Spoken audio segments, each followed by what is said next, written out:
kesempatan kali ini kita akan membahas mengenai negara maju. Sebelumnya, apa sih negara maju itu? Negara maju merupakan negara yang memiliki tingkat perekonomian, ilmu pengetahuan, dan teknologi yang tinggi. Suatu negara dapat dikategorikan menjadi negara maju apabila memenuhi ciri-ciri dan indikator-indikator seperti indikator kuantitatif dan kualitatif yang harus dipenuhi. Di belahan dunia ini terdapat negara-negara yang dapat dikategorikan menjadi negara maju. Salah satunya yaitu negara-negara yang berada di benua Eropa, tepatnya Eropa Tengah. Eropa Tengah sendiri terletak di antara Eropa Barat dan Eropa Timur, atau juga disebut dengan Sentral Eropa. Di sana terdapat beberapa negara yang dapat dikategorikan menjadi negara maju. Untuk lebih jelasnya, kita akan membahas negara-negara tersebut pada slide berikutnya.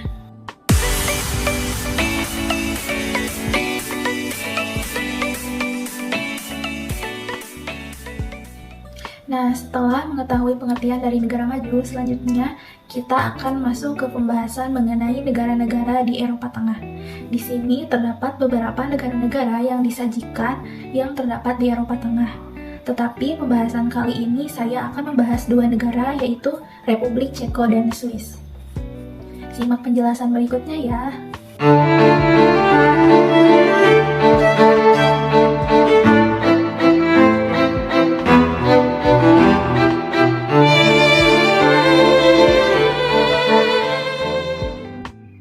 Untuk negara yang pertama yaitu Republik Ceko.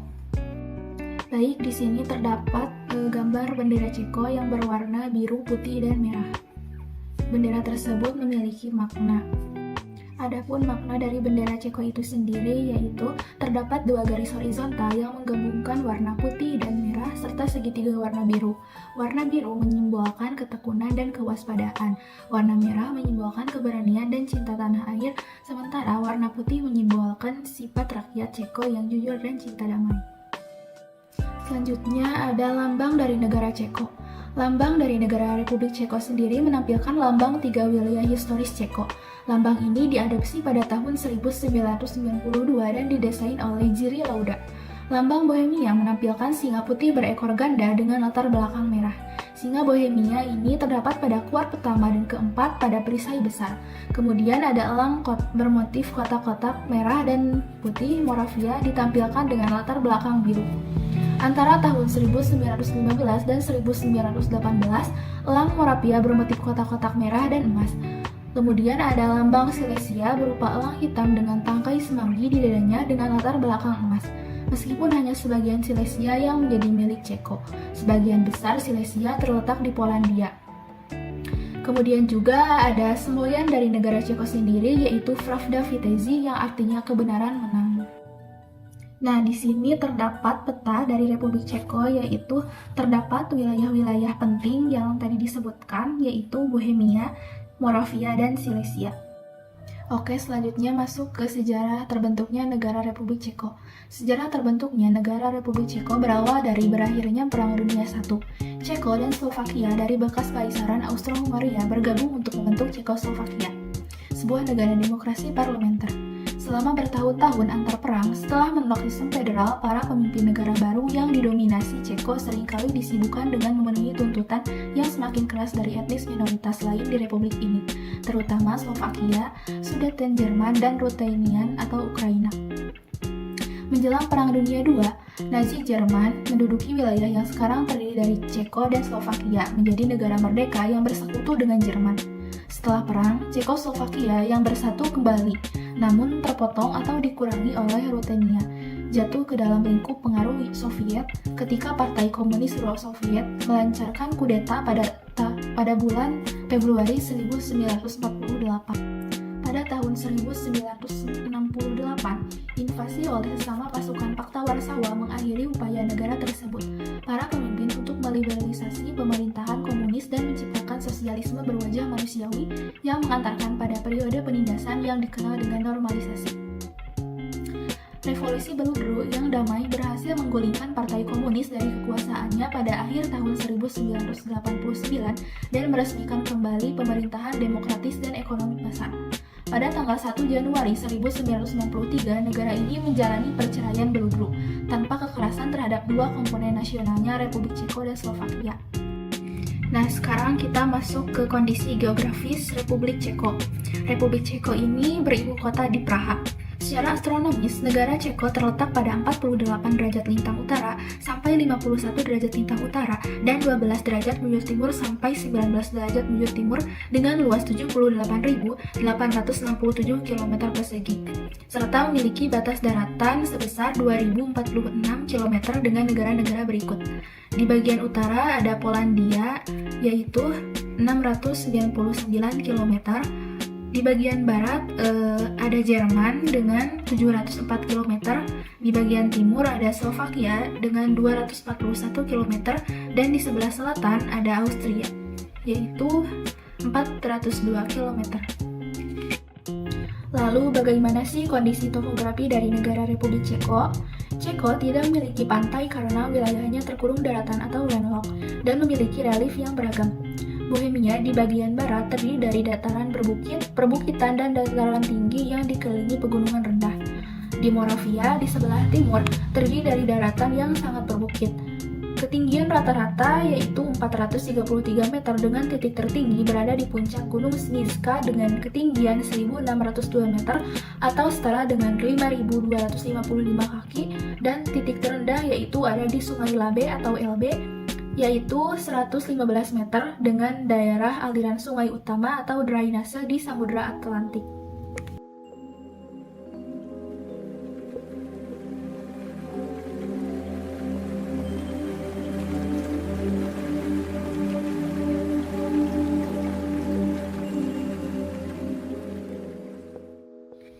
Lanjut, kita akan membahas mengenai iklim di negara Republik Ceko. Iklim dari Republik Ceko pada dasarnya sedang, tetapi dipengaruhi oleh kondisi cuaca maritim sampai batas tertentu. Suhu rata-rata tahunan berfluktuasi sehubungan dengan faktor geografis antara 1,1 dan 9,7 derajat Celcius.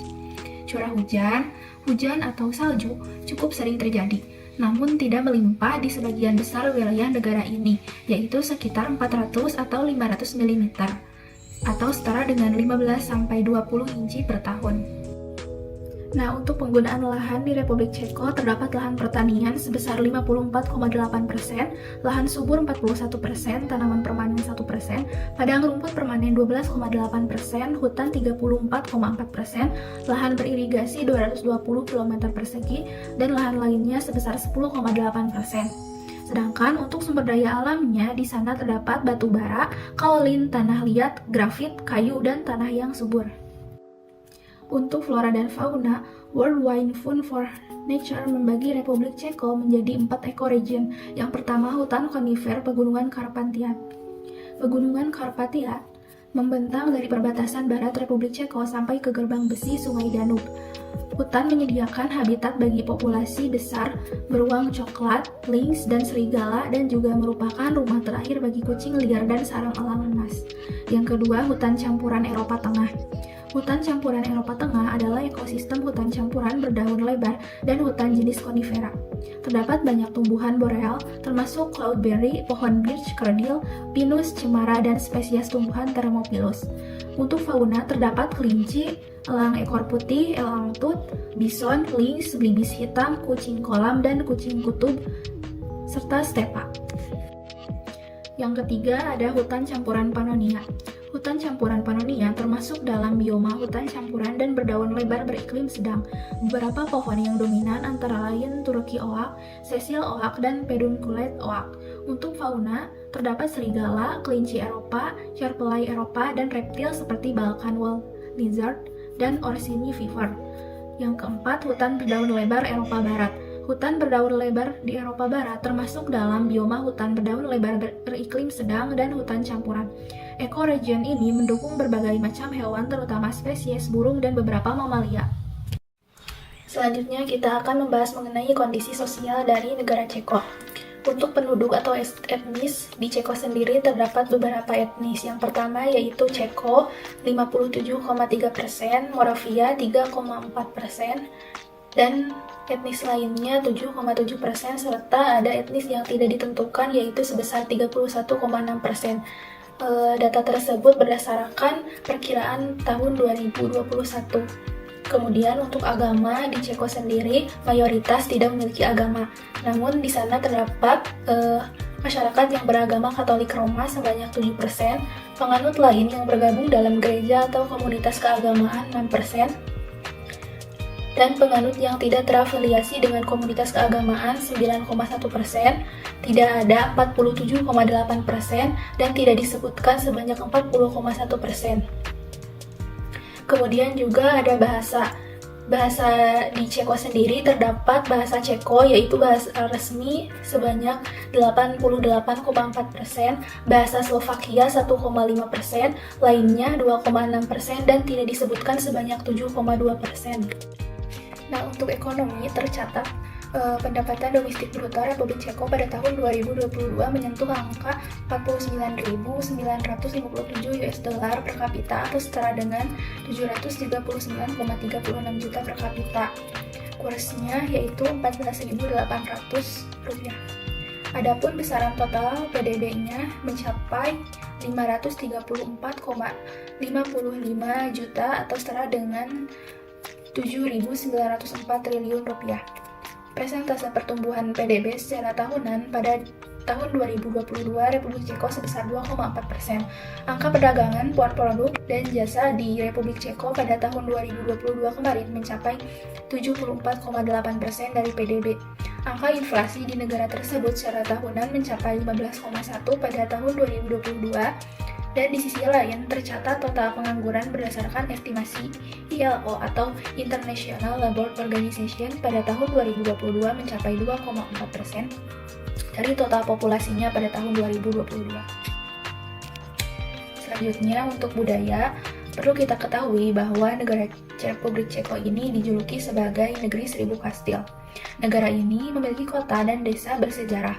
Lebih dari 1.500 kastil bekas peninggalan Kekaisaran Romawi dan 14 situs warisan yang dilindungi oleh UNESCO, termasuk kastil dan puri dongeng. Di sini terdapat contoh salah satu kastil yang ada di Republik Ceko. Kastil ini merupakan Kastil Bełżów yang dibangun pada abad ke-14. Selanjutnya kita masuk ke analisis indikator negara maju. Yang pertama ada indikator kuantitatif, ada jumlah penduduk. Berdasarkan data yang diperoleh dari The World Facebook pada tahun 2023, diperkirakan jumlah populasi penduduk di negara Ceko yaitu 10.706.224 jiwa dengan peringkat ke-87 di dunia. Nah, di sini disajikan piramida penduduk. Bentuknya piramida penduduk konstruktif. Untuk struktur usia yaitu 0 sampai 14 tahun sebanyak 14,68%, 15 sampai 64 tahun 64,18%, dan 65 tahun ke atas yaitu 21,13%. Dan ini merupakan perkiraan pada tahun 2023. Kemudian ada tingkat pertumbuhan penduduk. Untuk tingkat pertumbuhan penduduk di Republik Ceko yaitu sebesar 0,3% pada tahun 2018. Sedangkan pada tahun 2023 pertumbuhan penduduk di Republik Ceko yaitu 0,1 dengan peringkat ke-188 setelah negara Makedonia Utara. Hal ini menunjukkan bahwa tingkat pertumbuhan penduduk mengalami penurunan sebesar 2%, sehingga memenuhi indikator sebagai negara maju, yaitu 0,1%. Kemudian untuk kepadatan penduduk di Republik Ceko sendiri yaitu sebesar 177,6 orang per kilometer persegi dari luas wilayah, berdasarkan sumber pada tahun 2018. Kemudian untuk tingkat kematian di Republik Ceko mencapai angka 10,5 per 1000 orang pada tahun 2017. Nah, untuk angka kematian bayi secara keseluruhan mencapai 2,6 kematian per 1000 kelahiran hidup pada tahun 2022. Sehingga angka tersebut memenuhi indikator sebagai negara maju yaitu kurang dari 6. Selanjutnya, untuk angka kelahiran di Republik Ceko sendiri mencapai 10,2 kelahiran per 1000 penduduk pada tahun 2023 dengan peringkat ke-185. Angka tersebut termasuk ke dalam indikator negara maju yaitu kurang dari 11. Untuk angka beban tanggungan hidup dapat diukur dari rasio ketergantungan. Untuk rasio ketergantungan total mencapai 57,4%, rasio ketergantungan kaum muda 25,2%, rasio ketergantungan lansia 32,2%, dan rasio dukungan potensial 3,1%. Ini merupakan perkiraan pada tahun 2021. Selanjutnya ada angka harapan hidup. Angka harapan hidup di Republik Ceko yaitu 79,48 pada tahun 2017. Angka ini dikategorikan menjadi negara maju karena melebihi indikator yang telah ditentukan yaitu lebih dari 77 tahun. Selanjutnya ada nilai indeks pembangunan manusia. Di Republik Ceko sendiri berada pada ranking ke-32 di dunia karena mencapai 0,889 pada tahun 2021. Angka ini termasuk ke dalam klasifikasi yang sangat tinggi dan melebihi nilai indeks pembangunan manusia negara maju pada umumnya, yaitu lebih dari 0,8. Kemudian juga ada indeks pembangunan gender di Republik Ceko sendiri mencapai angka 0,930 pada tahun 2018. Selanjutnya, untuk pendapatan per kapita di Republik Ceko sendiri pada tahun 2022 mencapai 49.957 US dollar atau setara dengan 739,36 juta per kapita. Angka tersebut bisa dikategorikan ke dalam indikator negara maju, yaitu 27.790. Nah, untuk indeks pembangunan manusia yang disesuaikan dengan ketimpangan yaitu sebesar 0,824 pada tahun 2017. Dan untuk indeks ketimpangan gender mencapai 0,514 pada tahun 2021. Selanjutnya kita masuk ke indikator kualitatif. Yang pertama ada etos kerja. Masyarakat negara Ceko memiliki beragam etos kerja yang tercermin dalam budaya dan kehidupan sehari-hari mereka. Hal ini diimplementasikan dalam kerjasama internasional, inovasi teknologi juga menjadi bagian dari etos kerja masyarakat Ceko dan keseimbangan hidup. Nilai-nilai keseimbangan hidup diantaranya kebenaran dan kejujuran. Negara-negara dengan tingkat kebahagiaan yang tinggi seperti yang terdapat dalam World Happiness Report seringkali memiliki etos kerja yang mementingkan keseimbangan hidup. Nilai-nilai keseimbangan hidup sebagai bagian dari etos kerja mereka. Selanjutnya ada tingkat pendidikan. Untuk sistem pendidikan di negara Ceko sendiri ada prasekolah, sekolah dasar atau dasar, sekolah menengah atas, dan universitas. Struktur pendidikan ini disesuaikan dengan standar klasifikasi standar internasional pendidikan yang disetujui oleh UNESCO. Pendidikan umum di Republik Ceko gratis. Nah, untuk melek huruf, jumlah penduduk di negara Ceko 99% melek huruf. Laki-laki 99% dan perempuan juga 99%. Hal ini berdasarkan data pada tahun 2011. Nah, untuk harapan hidup sekolah atau pendidikan dasar hingga tinggi, totalnya yaitu ada 16 tahun.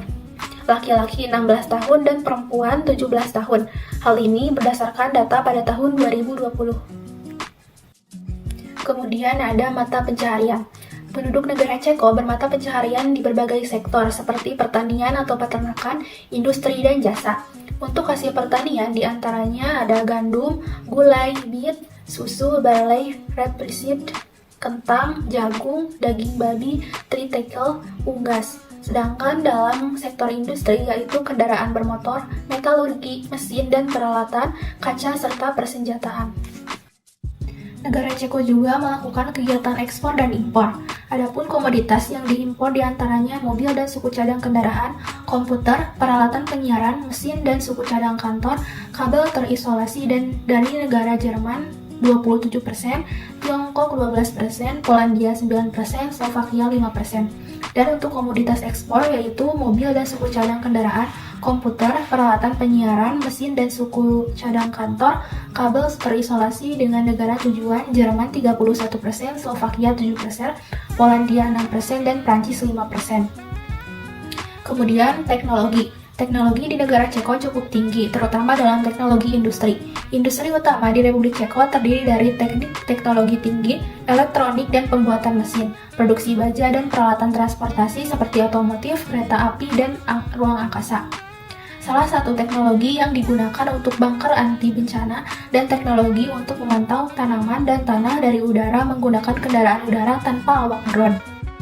Nah, untuk tingkat kesehatan dapat diukur dari angka kematian bayi. Totalnya ada 2,6 kematian per 1000 kelahiran hidup. Ini merupakan perkiraan pada tahun 2023. Laki-laki sebanyak 2,8 kematian per 1000 kelahiran hidup, perempuan 2,5 kematian per 1000 kelahiran hidup. Peringkat perbandingan totalnya yaitu ke-214. Pemerintah Ceko terus berupaya untuk meningkatkan kualitas kesehatan penduduknya dengan pengeluaran kesehatan saat ini, yang menggambarkan porsi pengeluaran kesehatan di setiap negara relatif terhadap ukuran perekonomiannya. Untuk pengeluaran kesehatan saat ini yaitu sebesar 9,2% dari PDB pada tahun 2020. Selanjutnya ada kesadaran hukum. Kesadaran hukum juga dapat diukur dari tingkat kriminalitas. Di sini disediakan tabel angka kriminalitas dari tahun ke tahun yang ada di negara Republik Ceko. Negara Ceko memiliki tingkat kriminalitas yang tergolong tinggi pada tahun 1994. Tindakan kriminalitas tersebut yang paling sering terjadi di Ceko adalah perdagangan manusia, pembunuhan, dan sebagainya. Namun beberapa tahun terakhir mengalami penurunan yang cukup signifikan. Tahun 2017 adalah 0,63, meningkat 1,51% dari tahun 2016. Tahun 2019 adalah 0,92, meningkat 46,9% dari tahun 2017. Tahun 2020 adalah 0,73, turun 20,57% dari tahun 2019. Dan tahun 2021 adalah 0,45, turun 38,84% dari tahun 2020. Dengan adanya penurunan angka kriminalitas dari tahun ke tahun menunjukkan bahwa penduduk negara Ceko memiliki tingkat kesadaran hukum yang tinggi. Hal tersebut tidak terlepas dari peran pemerintah dalam mengatasi situasi negaranya. Nah, itulah pembahasan mengenai negara Republik Ceko. Selanjutnya kita akan masuk ke pembahasan negara Swiss atau Switzerland.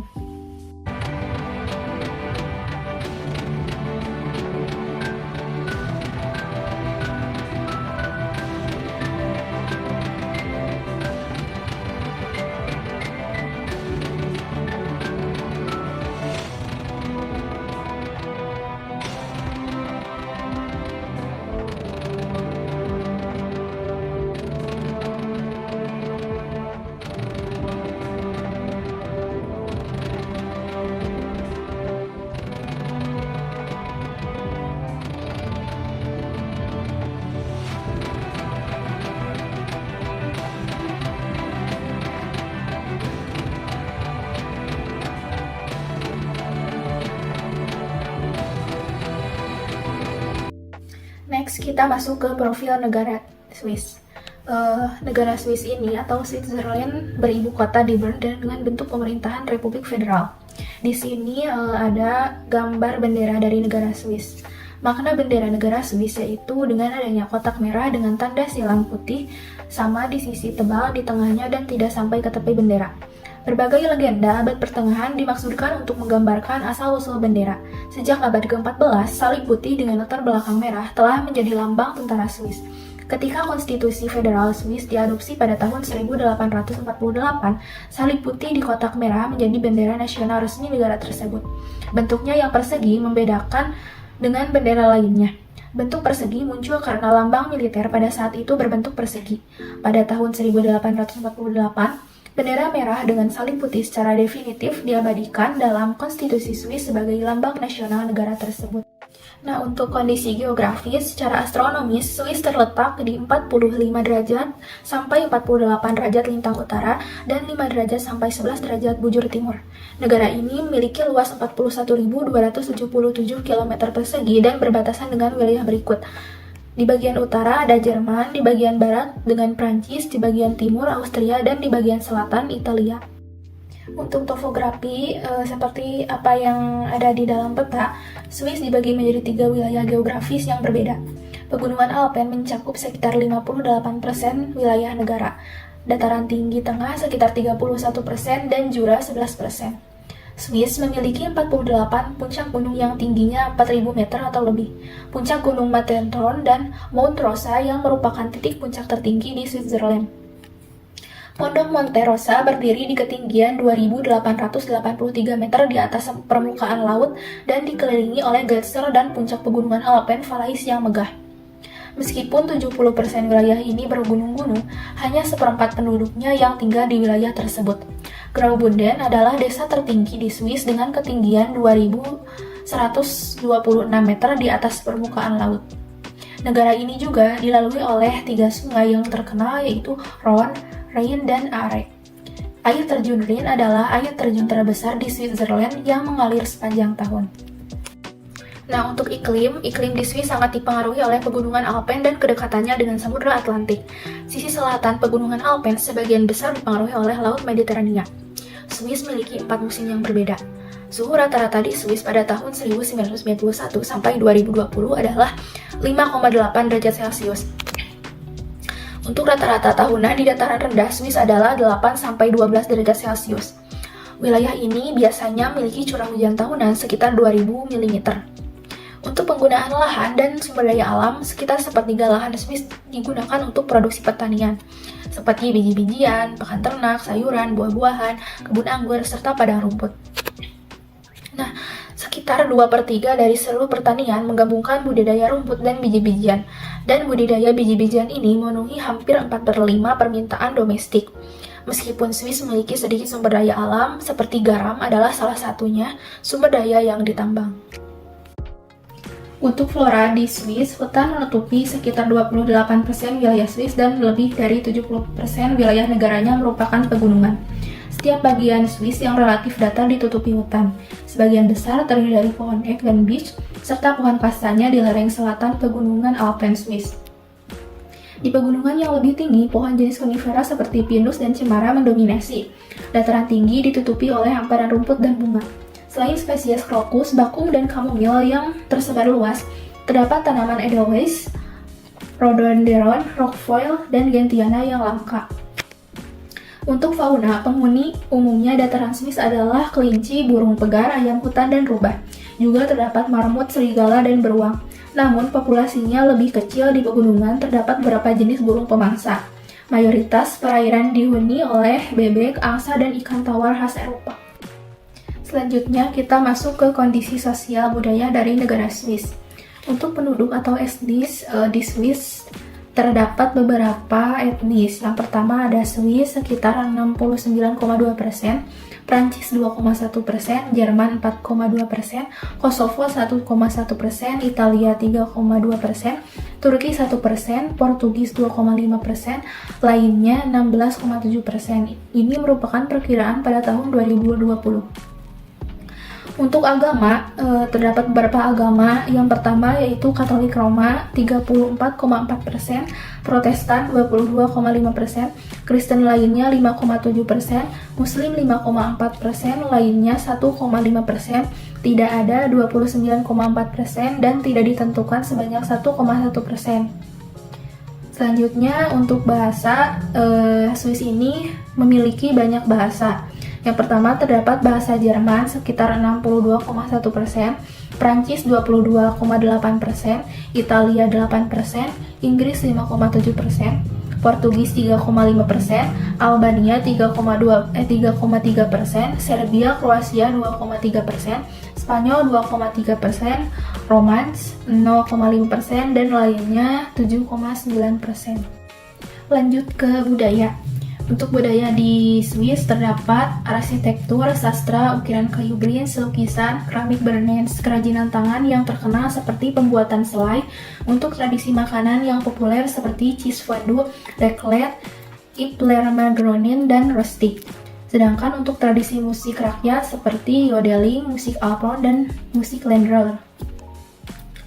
Selanjutnya, untuk kondisi ekonomi, Swiss adalah salah satu dari 10 negara dengan perekonomian teratas berdasarkan peringkat PDB per kapita, yaitu sebesar 92.000 US$ pada tahun 2022. Sekitar 74% PDB Swiss dihasilkan oleh sektor jasa dan 25% oleh industri. Sektor pertanian memberikan kontribusi kurang dari 1%. Oke, sekarang kita masuk ke analisis indikator. Ada kuantitatif dan kualitatif. Yang pertama ada indikator kuantitatif. Ada jumlah penduduk di Swiss pada tahun 2023, penduduknya sebanyak 8.563.750 juta jiwa. Ini berdasarkan data dari The World Factbook pada tahun 2023 dengan peringkat ke-102. Sedangkan untuk kepadatan penduduk, pada tahun 2018, kepadatan penduduk di Swiss mencapai 215,52 orang per kilometer persegi dari luas wilayah. Kemudian ada tingkat pertumbuhan penduduk di Swiss yang mencapai 0,78%. Angka tersebut memenuhi indikator sebagai negara maju yaitu 0,1% dengan rata-rata dunia 1,2%. Untuk angka kelahiran di Swiss pada tahun 2023 yaitu 10,2% kelahiran per 1000 penduduk dengan menempati peringkat ke-185 di dunia. Hal ini menunjukkan bahwa Swiss memenuhi indikator negara maju yaitu kurang dari 11. Sedangkan untuk angka kematian sebesar 12,3 kematian per 1000 penduduk yang merupakan perkiraan pada tahun 2023 dan peringkat perbandingan ke-15. Untuk angka kematian bayi di Swiss sebesar 3% kematian per 1000 kelahiran hidup pada tahun 2023. Angka tersebut menunjukkan bahwa Swiss memenuhi indikator sebagai negara maju yaitu kurang dari 6% kematian. Untuk pendapatan per kapita, PNB per kapita di Swiss mencapai 69.000 US dollar. Pendapatan per kapita sebanyak 39.697 US dollar per tahun.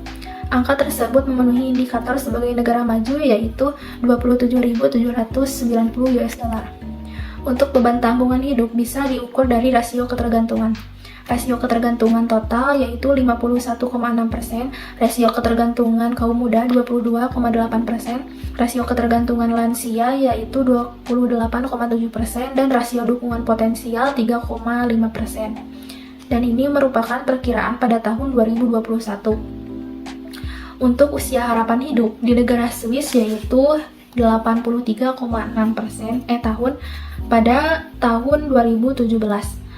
Usia tersebut memenuhi indikator sebagai negara maju yaitu lebih dari 77 tahun. Selain itu, Swiss juga menempati urutan kedua usia harapan hidup tertinggi.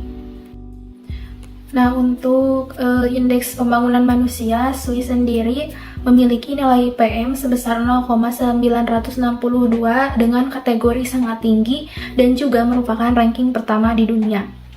Untuk indeks pembangunan gender yaitu 0,924 dan indeks norma sosial gender juga 0,924, perempuan 0,944 dan laki-laki 0,976. Nah, sekarang kita masuk ke indikator kualitatif. Yang pertama ada etos kerja. Swiss terkenal memiliki karakteristik etos kerja yang kuat terutama dalam hal kerja keras dan filosofi tepat waktu. Nah, untuk mata pencaharian, penduduk di Swiss bermata pencaharian sebagai peternak atau petani dengan komoditas seperti susu, gula bit, gandum, kentang, daging babi, jelai, apel, jagung, daging sapi, dan anggur. Selain itu, masyarakat di sana juga bermata pencaharian sebagai di bidang industri dengan memproduksi mesin, bahan kimia, jam tangan, tekstil, instrumen presisi, pariwisata, perbankan, asuransi, dan farmasi. Untuk industri jam tangan, kita sudah mengetahui mungkin salah satu merek terkenal asal Swiss yaitu jam tangan Rolex. Sedangkan untuk tingkat pendidikan, angka melek huruf di data yang saya cari di Facebook tidak muncul atau tidak diketahui. Untuk harapan hidup sekolah seperti pendidikan dasar hingga perguruan tinggi totalnya yaitu 17 tahun. Untuk laki-laki 17 tahun dan untuk perempuan juga 17 tahun. Ini berdasarkan data pada tahun 2020. Nah, untuk teknologi, menurut Global Innovation Index pada tahun 2021, Swiss menduduki peringkat pertama dalam pilar keluaran pengetahuan dan teknologi, serta posisi kedua dalam pilar keluaran kreatif dan infrastruktur. Industri jam tangan di Swiss juga menunjukkan kemajuan yang signifikan dengan ekspor produk jam tangan hingga 28,6 juta unit bernilai 38 miliar dolar Amerika Serikat, serta kolaborasi dengan perusahaan teknologi terkemuka seperti Intel dan Google untuk menghadirkan jam tangan pintar berbasis Android. Pada tahun 2023, Swiss tetap bertahan sebagai salah satu negara paling inovatif di dunia selama 13 tahun berturut-turut. Nah, untuk tingkat kesehatan dapat diukur dari angka kematian bayi. Di Swiss, total kematian bayi yaitu 3 kematian per 1000 kelahiran hidup yang merupakan perkiraan pada tahun 2023. Laki-laki 3,4 kematian per 1000 kelahiran hidup, perempuan 2,6 kematian per 1000 kelahiran hidup dengan peringkat perbandingan total 210. Untuk pengeluaran kesehatan saat ini yaitu 11,8% yang diambil dari PDB pada tahun 2020. Nah, untuk tingkat kesadaran hukum di negara Swiss tercermin dalam ketaatan masyarakat terhadap hukum dan peraturan yang berlaku serta dalam upaya membangun kesadaran hukum sejak dini agar masyarakat menjadi lebih beradab dan taat hukum. Selain itu, di Swiss dikenal sebagai negara netral, terpercaya, nasionalis, memiliki integritas, sangat menghargai perbedaan agama dan etnis, serta memprioritaskan pendidikan bagi warga negaranya. Nah, untuk tingkat kesadaran hukum juga dapat dilihat dari angka kriminalitas yang disediakan pada tabel di atas. Nah, Swiss sendiri memiliki angka kriminalitas yaitu 0,59 pada tahun 2018, meningkat 10,29% dari tahun 2017. Tahun 2019 adalah 0,54, turun 8,65% dari tahun 2018, dan tahun 2020 adalah 0,54%, meningkat 1,44% dari tahun 2019, dan tahun 2021 adalah 0,48%, turun 11,19% dari tahun 2020. Assalamualaikum warahmatullahi wabarakatuh. Perkenalkan, nama saya Samaila Nurin dengan NPM 22170048. Saya di sini ingin mempresentasikan geografi regional negara maju, yaitu negara Slovakia dan negara Slovenia. Yang pertama adalah negara Slovakia. Negara Slovakia memiliki lambang. Lambang Slovakia ini terdiri dari perisai merah dengan salib ganda putih berdiri di atas salah satu puncak 3 pegunungan dengan warna biru gelap. Salib ganda adalah simbol iman Kristen dan 3 gunung melambangkan 3 pegunungan, Tatra, Fatra, dan Matra, yang berada di Hungaria Utara. Yang kedua ada kondisi geografis negara Slovakia. Slovakia secara astronomis terletak di antara 47 lintang utara hingga 50 derajat lintang utara dan 16 derajat bujur timur hingga 23 derajat bujur timur yang berada di bagian Eropa Tengah. Selatan Polandia yang berbatasan dengan Austria, Republik Ceko, Hungaria, Polandia, dan Ukraina. Slovakia merupakan salah satu negara yang berada di Eropa Tengah yang tidak memiliki garis pantai dikarenakan terkurung daratan, yang berarti tidak memiliki akses langsung ke laut.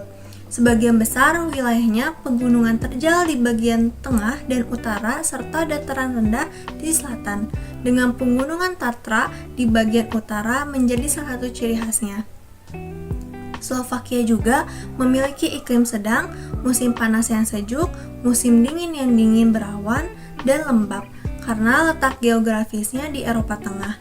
Iklimnya ini dipengaruhi oleh angin laut dari Samudra Atlantik dan angin kontinental dari Rusia.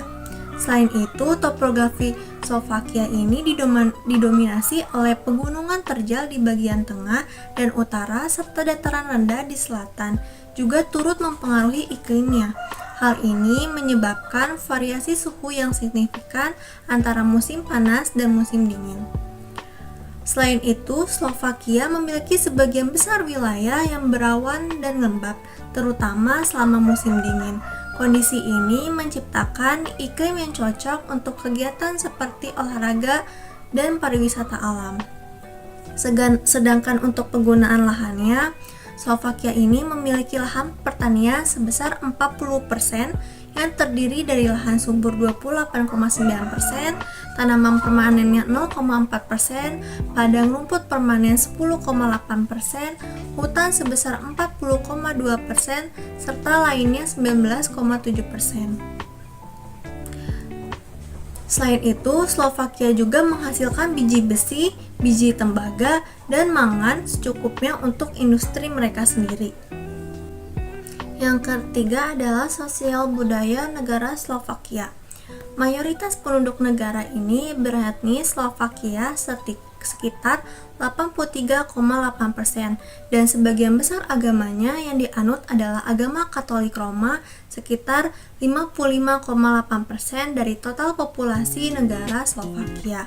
Serta penduduk negara ini didominasi dengan bahasa Slovakia sebagai bahasa resmi sekitar 81,8%. Nah, Slovakia ini memiliki lagu kebangsaan Na Tatro sa Blaze yang didasarkan pada melodi dari lagu Rakyat Kepala Studenku. Lagu kebangsaan ini mengakar kuat tradisi rakyat yang diwujudkan dari sastra dan musik. Melodi tersebut menjadi simbol budaya yang kuat bagi negara Slovakia dan menggambarkan keindahan alam dan semangat nasionalisme yang berkembang di antara warganya. Nah, negara Slovakia ini juga memiliki kegiatan festival yang memegang peran penting dalam pelestarian budaya, seperti Festival Vashon-Dana. Festival ini menampilkan pertunjukan pameran busana pakaian adat Slovakia di bagian wilayah timur dan kuliner seperti sup krim bawang putih dengan roti. Yang keempat, ada kondisi ekonomi negara Slovakia. Berdasarkan buku Fakta Dunia, Slovakia merupakan salah satu anggota UE yang memiliki perekonomian dengan pendapatan tinggi. Hal ini menunjukkan bahwa Slovakia telah berhasil mengembangkan sektor-sektor ekonomi utama dan memanfaatkan peluang pasar di Eropa. Slovakia juga dikenal sebagai salah satu produsen mobil terbesar di dunia, dengan pabrik-pabrik dari perusahaan otomotif internasional yang beroperasi. Selain itu, industri elektronik juga merupakan salah satu sektor utama dalam ekspor Slovakia. Nah, Slovakia ini juga memiliki tingkat pengangguran yang rendah, yang merupakan indikator positif dari kesehatan ekonomi Slovakia. Hal ini menunjukkan bahwa pertumbuhan ekonomi yang stabil dan peluang kerja yang tersedia bagi masyarakat negara Slovakia ini. Yang kelima, analisis indikator negara maju dari kuantitatif. Yang pertama adalah jumlah penduduk.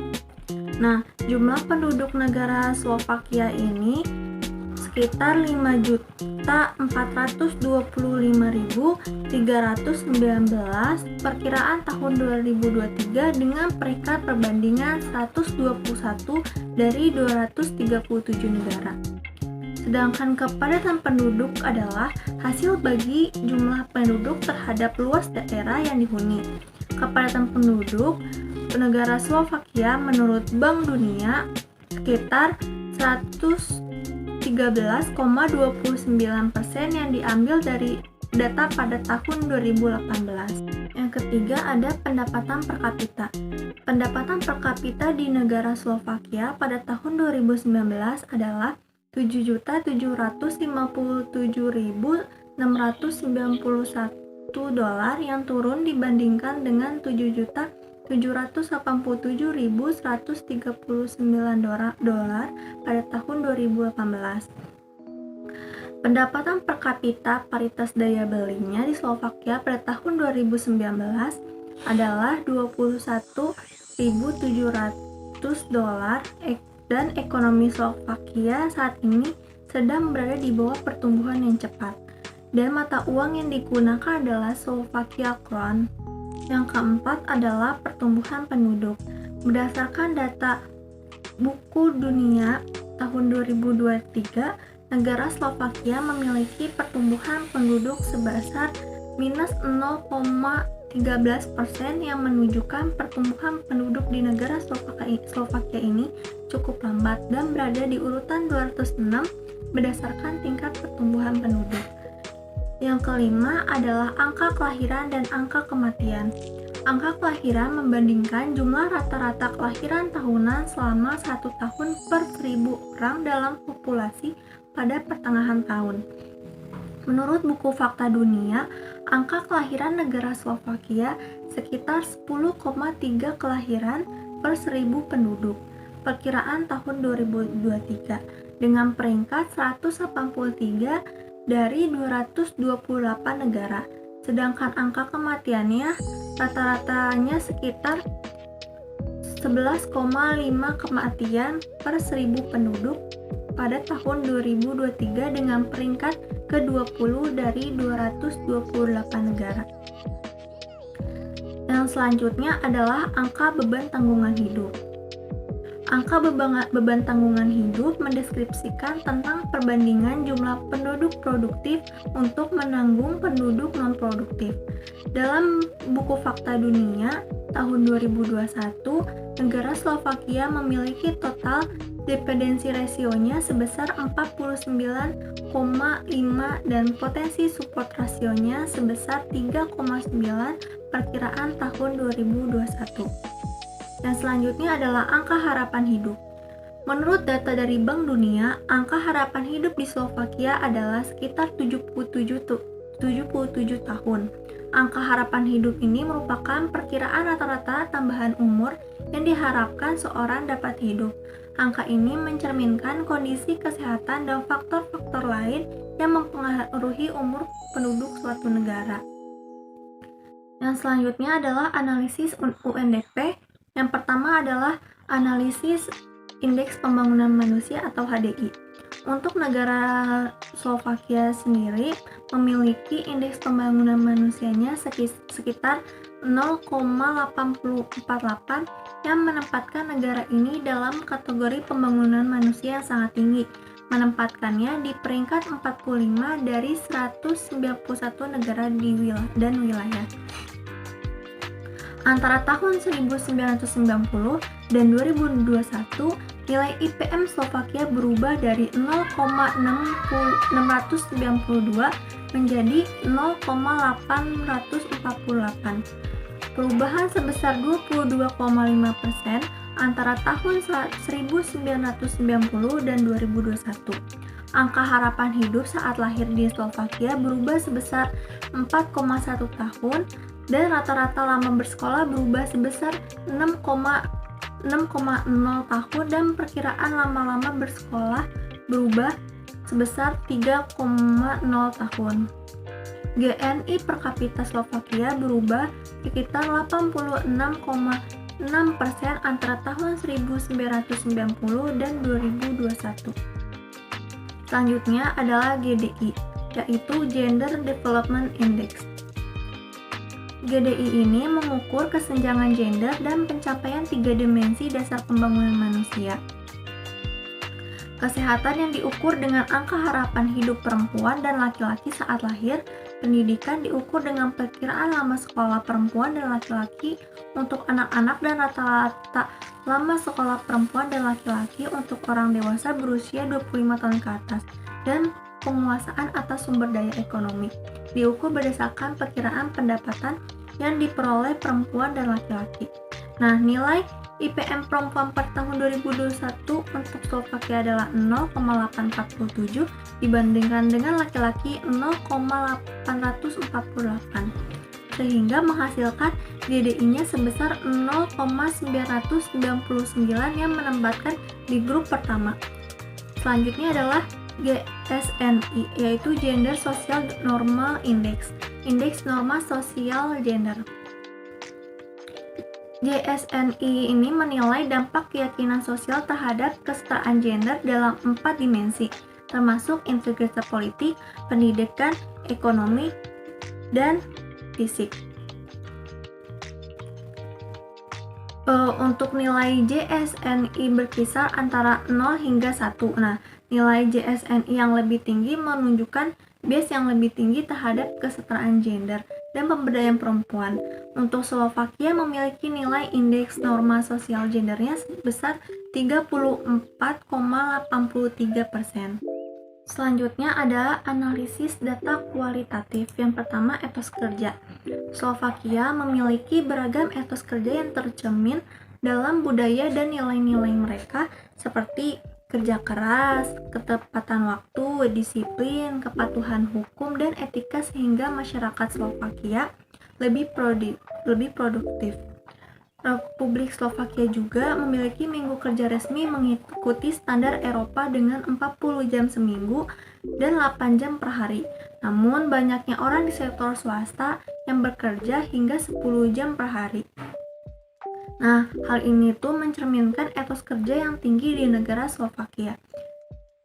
Selanjutnya ada pendidikan. Slovakia memiliki sistem pendidikan yang berkualitas dengan sekolah-sekolah hebat seperti Universitas Comenius, universitas tertua di negara Slovakia. Pendidikan di negara Slovakia wajib mulai dari usia 6 hingga 16 tahun. Sistem pendidikan tinggi di Slovakia ini terdiri dari pendidikan tinggi kejuruan dan tingkat pendidikan tinggi yang sekitar 3 atau 4 tahun untuk S1 dan 1 atau 2 tahun untuk S2-nya, serta 3 tahun untuk program doktoral. Slovakia ini memiliki beberapa lembaga pendidikan tinggi otonom yang mengelola operasional mereka sendiri, termasuk akademi seni dari perguruan tinggi internasional ini dan profesional. Selanjutnya ada di bidang teknologi. Nah, Slovakia ini menunjukkan kemajuan dalam bidang teknologi mesinnya. Negara ini juga menawarkan kemajuan teknologi mesin serta kerjasama yang erat dengan daerah istimewa Yogyakarta. Slovakia juga menciptakan teknologi seperti mobil terbang atau gabungan antara mobil dan pesawat yang disebut dengan aeromobil. Aeromobil ini bahkan menjadi mobil terbang combo paling praktis yang telah dibuat oleh Slovakia. Yang selanjutnya ada kesadaran hukum. Menurut laporan kriminalitas global dan sumber-sumber seperti kantor PBB untuk narkoba dan kejahatan, tingkat kriminalitas di Slovakia relatif rendah dibandingkan dengan banyak negara Eropa lainnya. Penduduk negara Slovakia ini memiliki tingkat kesadaran hukum yang cukup tinggi dilihat dari tingkat kriminalitas yang rendah serta hukum yang tegas seperti hukum Slovakia yang melarang pernikahan sesama jenis dan tidak mengakui perkumpulan sesama jenis. Selanjutnya adalah tingkat kesehatan. Nah, negara-negara Eropa termasuk Slovakia ini memiliki tingkat kematian yang relatif rendah dibandingkan dengan banyak negara di luar Eropa. Hal ini tuh disebabkan oleh sistem perawatan kesehatan yang baik dan akses yang luas terhadap layanan kesehatan serta standar hidup yang tinggi. Angka harapan hidup negara Slovakia juga berada di atas rata-rata global dan menunjukkan bahwa Slovakia ini memiliki sistem kesehatan yang relatif baik dan standar hidup yang membadai bagi penduduknya. Selanjutnya ada bagian mata pencaharian. Nah, angkatan kerja di Slovakia pada tahun 2015 menurut buku Fakta Dunia ini ada pertanian. Sekitar 3,9% dari angkatan kerja Slovakia bekerja di sektor pertanian seperti gandum, jagung, gula, dan kentang. Dan ada di bagian sektor industri sekitar 22,7% dari angkatan kerja Slovakia yang bekerja di sektor industri ini seperti ada manufaktur, konstruksi, pertambangan, produksi energi. Selanjutnya ada di bagian jasa seperti sekitar 73,4% dari angkatan kerja Slovakia bekerja di sektor jasa yang meliputi pariwisata, transportasi, kesehatan, pendidikan, dan keuangan. Nah, dari hal tersebut memiliki pergeseran besar-besaran angkatan kerja dari sektor pertanian ke sektor jasa dengan sektor industri yang berada di tengah-tengah, mencerminkan transisi ekonomi Slovakia dari ekonomi berbasis pertanian menjadi ekonomi yang lebih beragam dan berfokus pada layanan. Hal ini sejalan dengan tren global di mana banyak negara mengalami perubahan serupa struktural dalam komposisi angkatan kerja mereka. Sekarang adalah negara yang kedua, yaitu negara Slovenia. Yang pertama berisi tentang profil negara. Profil negara ini terdiri dari makna bendera dan makna lambang benderanya. Untuk makna benderanya terdiri dari 3 garis horizontal yang sama berwarna putih yang berarti kebersihan dan kejujuran, kedua berwarna biru yang berarti langit yang cerah dan optimisme, yang ketiga adalah merah berasal dari warna Panslav yang artinya semangat juang dan pengorbanan. Kedua adalah makna lambang bendera. Lambang Slovenia menampilkan perisai biru dengan garis tepi merah. Perisai ini bergambar pemandangan pegunungan dengan garis-garis biru di bawahnya. Di atas gambar gunung terdapat 3 bintang emas bersudut 6. Nah, pemandangan pegunungan melambangkan Triglav, yaitu gunung tertinggi di negara Slovenia, dan garis-garis biru bergelombang melambangkan danau, sungai, dan laut Slovenia. 3 bintang bersudut 6 ini melambangkan demokrasi, dan 3 bintang tersebut diambil dari lambang keluarga bangsawan Celje. Yang kedua adalah kondisi geografi. Nah, negara Slovenia ini terletak di antara 45 derajat hingga 47 derajat lintang utara dan 13 derajat hingga 17 derajat bujur timur. Untuk batasan daratannya terdiri dari Austria, Kroasia, Hungaria, dan Italia. Selanjutnya ada bagian morfologinya, yaitu Slovenia ini memiliki medan jalur pendek, pantai barat daya dari topografi karst di Laut Adriatik, dan kawasan pegunungan Alpen terletak berbatasan dengan Italia dan Austria di utara, serta campuran pegunungan dan lembah dengan banyak sungai di timur. Selanjutnya ada iklim. Nah, iklim di Slovenia ini didominasi oleh iklim benua. Namun terdapat pengecualian di kawasan pesisir dan pegunungan Alpen Julian yang memiliki iklim submediterania. Untuk penggunaan lahannya, Slovenia memiliki lahan pertanian sebesar 22,8% yang terdiri dari lahan subur dan tanaman permanen serta padang rumput permanen. Untuk sumber dayanya, di negara Slovenia ini seperti lignit, timbal, seng, batu, bangunan, pembangkit listrik, tenaga air, dan hutan. Yang ketiga adalah kondisi sosial budaya. Nah, mayoritas penduduk Slovenia ini beretnis Slovenia sekitar 83,1%, dan sebagian besar agamanya yang dianut adalah agama Katolik sekitar 69%. Dari total populasi penduduk negara Slovenia ini, serta penduduk negara ini didominasi dengan bahasa Slovenia sebagai bahasa resmi sekitar 87,7%.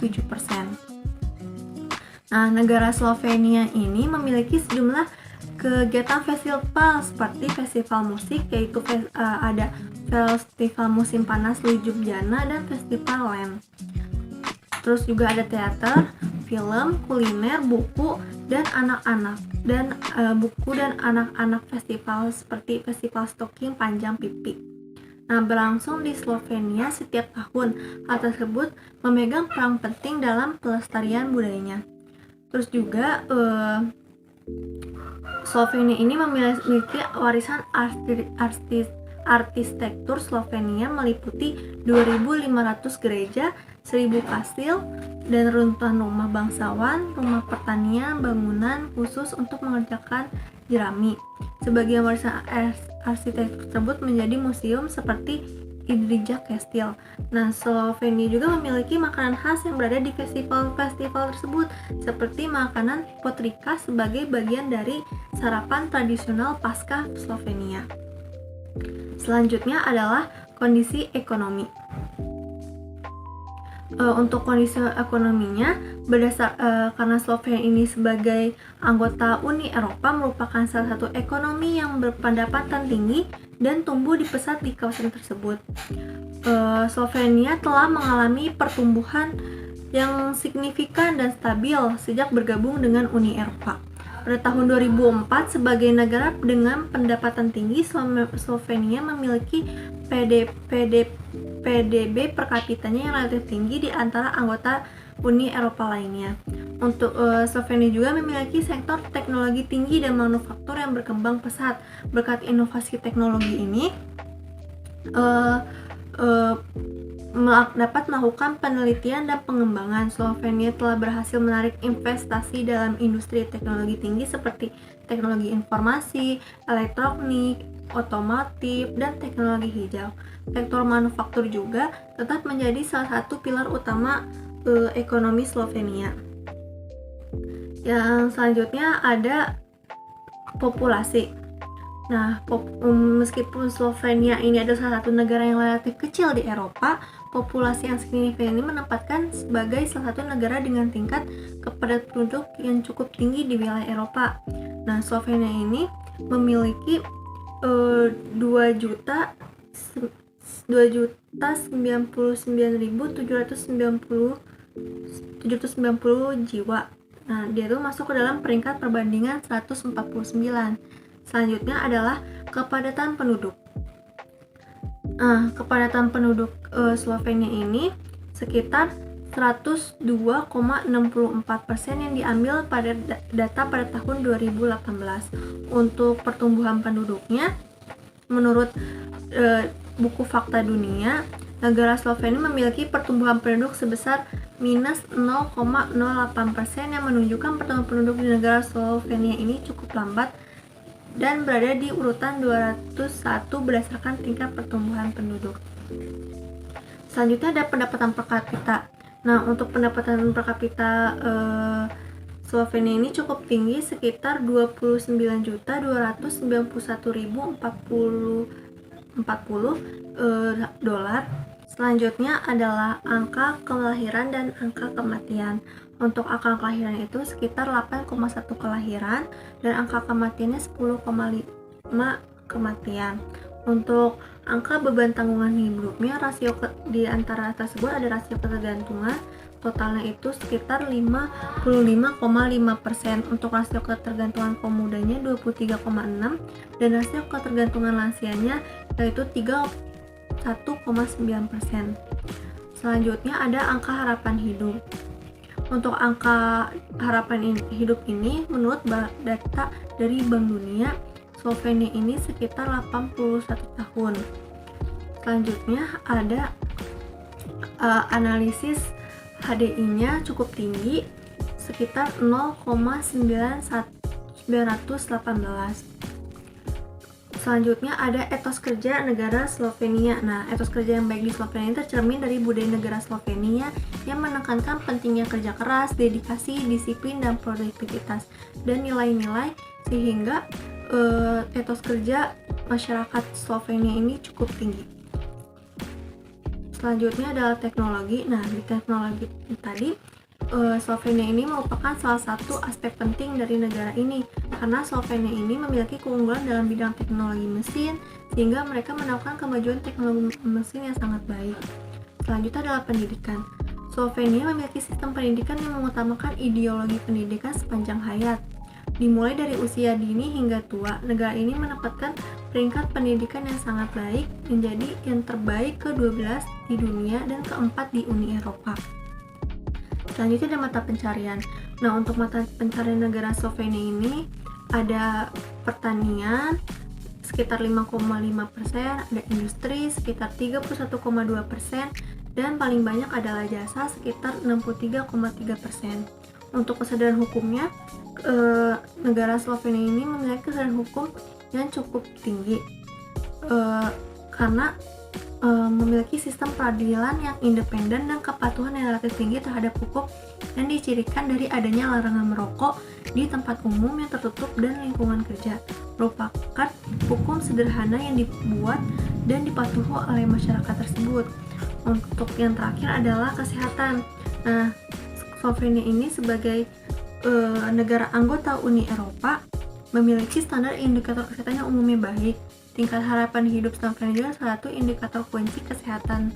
Menurut data yang tersedia, harapan hidup di Slovenia ini sekitar 81% yang menunjukkan bahwa tingkat kesehatan Slovenia cukup tinggi.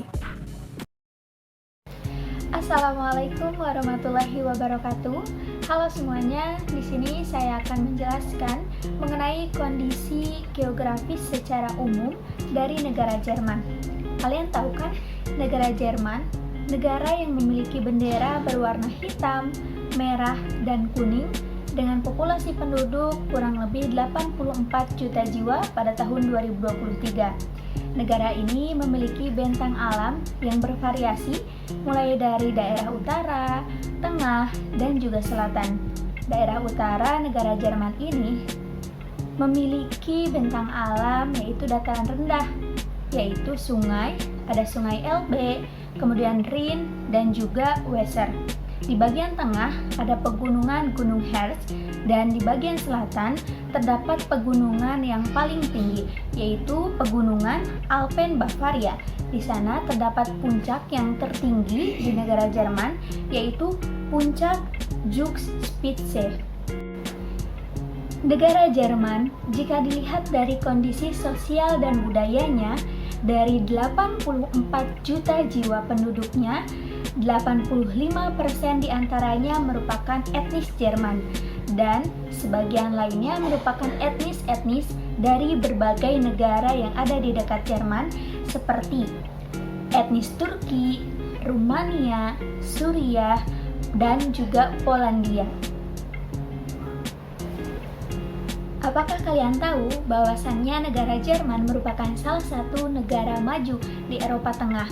Jika kita mengulik lebih jauh terkait indikator kuantitatif dan juga kualitatif negara maju, nah di sini kita akan membahas indikator kuantitatif dan kualitatif negara Jerman sebagai negara maju. Yang pertama adalah dari pendapatan per kapita. Bahwasannya batas minimum pendapatan per kapita negara maju yaitu sebesar 27.790 US dollar. Sedangkan Jerman memiliki pendapatan per kapita yaitu sebesar 48.756 US dollar, menunjukkan negara Jerman sudah menjadi negara maju secara pendapatan per kapita. Kemudian selanjutnya pertumbuhan penduduk negara Jerman. Secara minimumnya pertumbuhan penduduk negara maju yaitu 0,1%, sedangkan negara Jerman menunjukkan angka minus 0,12%. Hal ini menunjukkan pertumbuhan penduduk negara Jerman itu sangat rendah dan termasuk negara maju. Kemudian yang selanjutnya ada tingkat kematian bayi per 1000 penduduk. Minimumnya yaitu kurang dari 6, dan di negara Jerman itu angka kematian mencapai 12 per 1000 penduduk. Kemudian angka kelahirannya minimum itu di bawah angka 11 untuk negara maju, dan negara Jerman sudah menunjukkan negara maju karena angka kelahirannya yaitu sebesar 9 kelahiran per 1000 penduduk negara Jerman. Kemudian ada usia harapan hidup masyarakat di negara Jerman. Secara minimumnya, negara maju memiliki usia harapan hidup masyarakatnya itu sebesar 77 tahun untuk secara keseluruhan.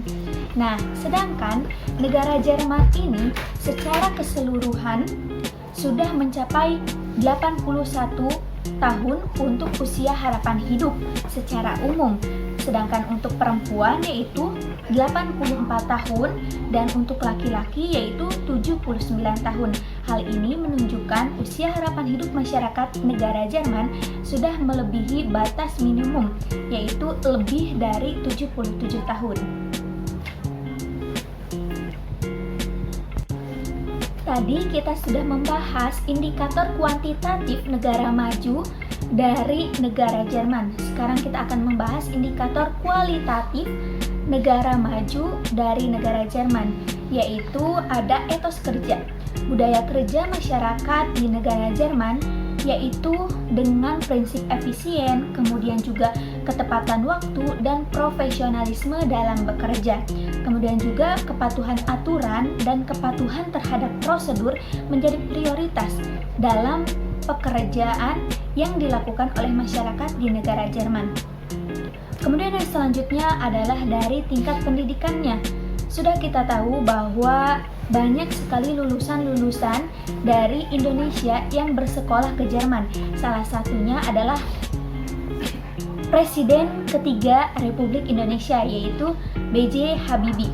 Beliau merupakan salah satu putra terbaik bangsa Indonesia yang berhasil lolos dan juga melaksanakan pendidikannya di negara Jerman. Nah, di negara Jerman memiliki sistem pendidikan beberapa tingkat seperti di Indonesia. Yang pertama ada pendidikan dasar, yang kedua ada pendidikan menengah dibagi menjadi 3, Hauptschule, Realschule, dan Gymnasium. Kemudian yang ketiga ada pendidikan tinggi atau setara dengan universitas. Kemudian dari teknologi. Nah, teknologi di Jerman ini sangat canggih karena teknologi di Jerman sebagai poros teknologi dunia dengan sejarah inovasi yang kaya. Nah, kalian pasti mengenal dengan istilah kecerdasan buatan atau biasa disebut sebagai AI.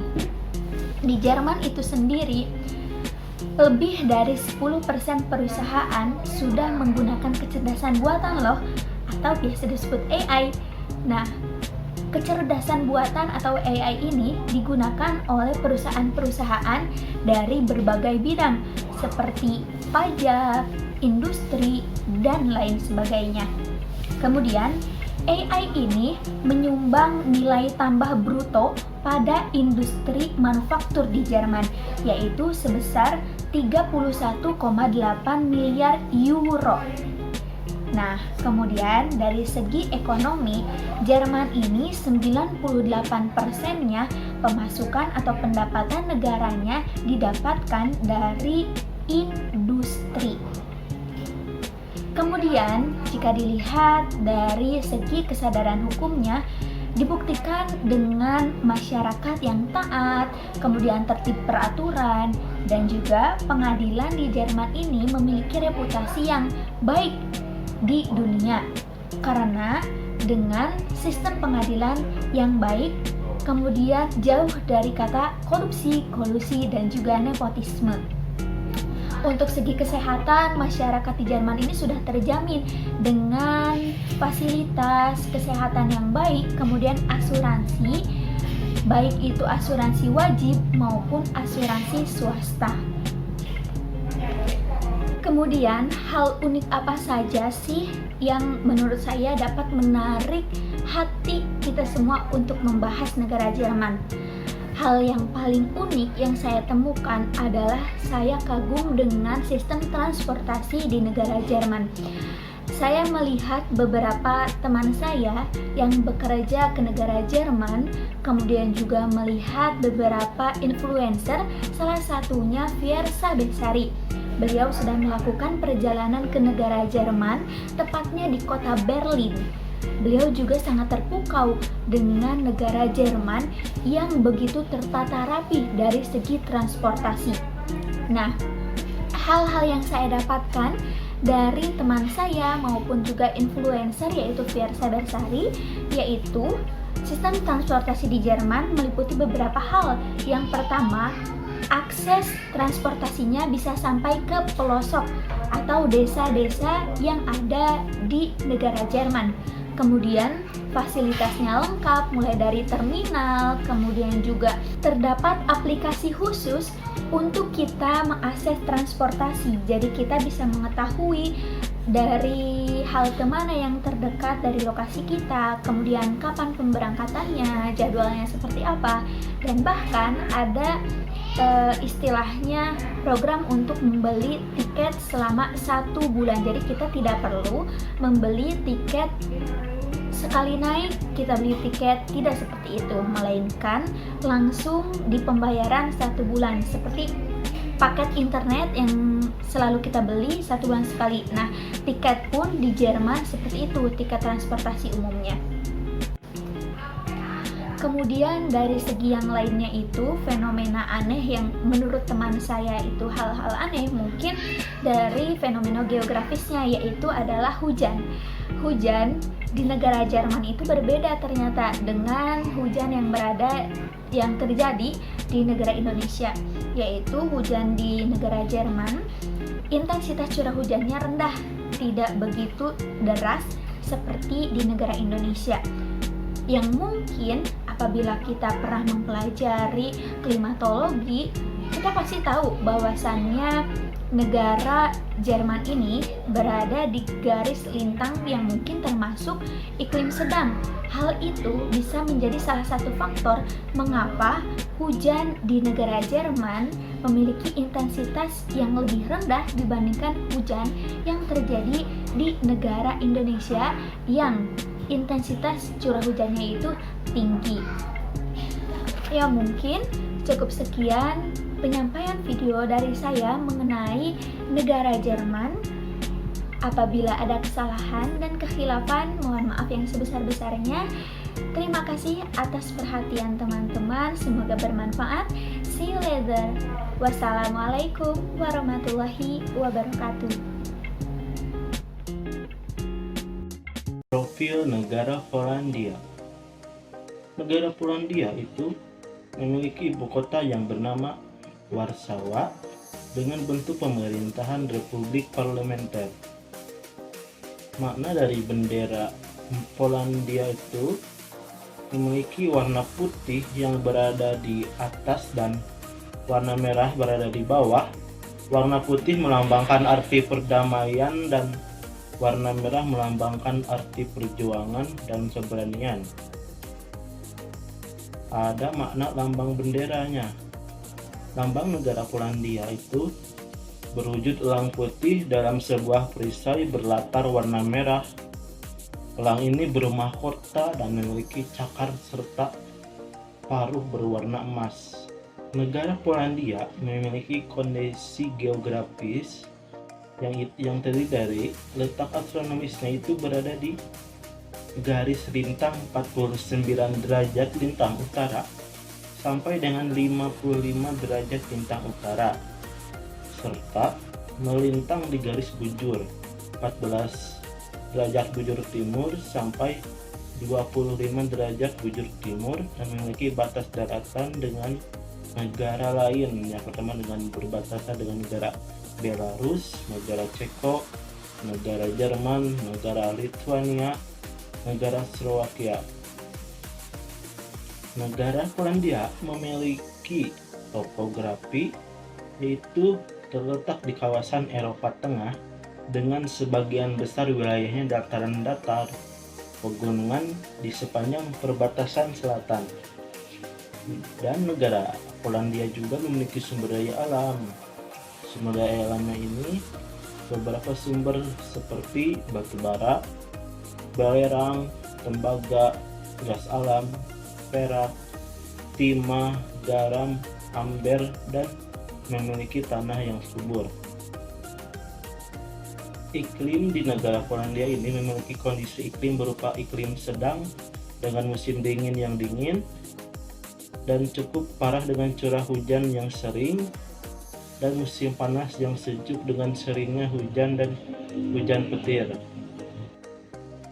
Negara Polandia juga itu termasuk negara maju di Eropa. Negara Polandia ini memiliki jumlah penduduk sekitar kurang lebih 38 juta jiwa, dan Polandia itu memiliki etnis yang beragam seperti Polandia dengan persentase 97%, Belarus dan Ukraina 1,5%, Jerman 1,3%, Rumania, Lithuania, Rusia, Ceko, Slovakia itu dengan 0,2%, terus Tartar 0,013%, dan agama yang dianut oleh penduduk di Polandia yaitu mayoritasnya adalah agama Katolik Roma dengan 89,8%, Ortodok Timur 1,3%, Protestan 0,3%, dan agama lainnya termasuk agama Islam yang dianut oleh kurang lebih 5.000 orang keturunan Tartar. Kepadatan penduduk pada tahun 2023 di negara Polandia adalah 134 orang per kilometer persegi, dihitung dari total luas daratannya yaitu 306,230 km persegi. Negara Polandia itu memiliki pendapatan per kapita yang cukup besar, yaitu 34.900 US dollar, yaitu pada kurun waktu 2021. Nah, dan Polandia memiliki formasi ranking pada 59 di dunia. Dan negara Polandia itu memiliki pertumbuhan penduduk menurut data dalam The World Factbook tahun 2023. Pertumbuhan penduduk negara Polandia yaitu minus 1,03% dengan peringkat 230 di dunia. Hal ini menunjukkan bahwa negara Polandia mengalami pertumbuhan penduduk yang cukup lambat. Di negara Polandia memiliki angka kelahiran. Berdasarkan Google Public Data tahun 2023, angka kelahiran kasar negara Polandia adalah 10,6 per 1000 jiwa. Dan angka kematiannya menurut data dalam Google Public Data tahun 2023, negara Polandia memiliki tingkat kematian kasar 10,6 per 1000 populasi. Dan juga negara Polandia itu memiliki angka beban tanggungan hidup atau dependency ratio negara Polandia berada di angka 23,4 untuk penduduk usia muda dan angka 28,6 untuk penduduk usia lanjut atau lansia. Dan di negara Polandia itu memiliki angka harapan hidup adalah 77,85 tahun dengan data terakhir tahun 2017. Hal ini menunjukkan bahwa angka harapan hidup negara Polandia mengalami kenaikan setiap tahunnya karena Polandia merupakan negara maju. Negara Polandia itu memiliki nilai HDI pada tahun 2021 adalah 0,876 yang menempatkan negara tersebut dalam kategori pembangunan manusia sangat tinggi, menempatkannya di peringkat 34 dari 191 negara. Nah, dan untuk GDI, nilai HDI perempuan pada tahun 2021 untuk Polandia adalah 0,878 dibandingkan dengan laki-laki sebesar 0,872, sehingga menghasilkan nilai GDI sebesar 1000,008, menempatkannya ke dalam grup 1.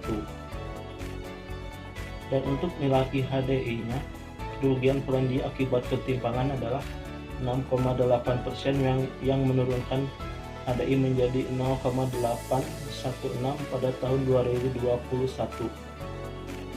Dan untuk nilai GII, Polandia memiliki nilai GII sebesar 0,109, menempati peringkat 31 dari 170 negara pada tahun 2021.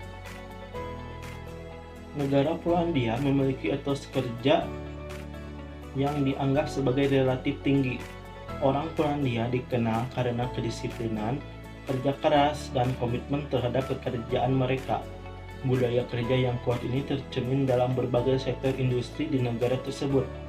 Secara umum, orang Polandia cenderung memiliki sikap yang positif terhadap pekerjaan dan menempatkan nilai-nilai seperti integritas, profesionalisme, dan dedikasi tinggi dalam lingkungan kerja.